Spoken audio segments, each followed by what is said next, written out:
Now at noon, fewer people charged with minor crimes will spend time inside the Fulton County Jail. Sheriff Pat Labat announcing his office is soon going to stop accepting certain people arrested and charged with misdemeanors into the jail, and the decision coming ahead of the FIFA World Cup match that'll be here in Atlanta. Atlanta News First anchor Sydney Stallworth reports on this change. The Fulton County Sheriff's Office announcing big changes to who gets put behind bars at the county jail.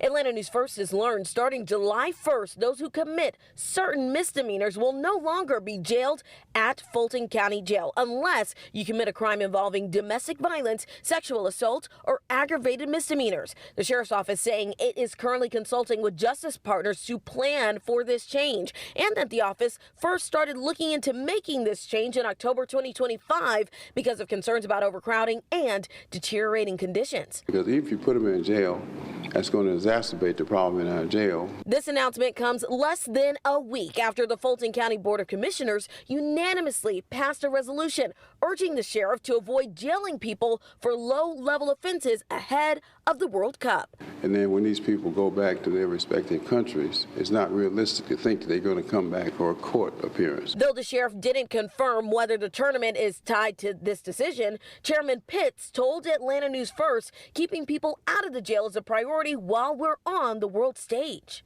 Let's say someone gets drunk, really drunk, rather than taking them to the jail, take them to the diversion center.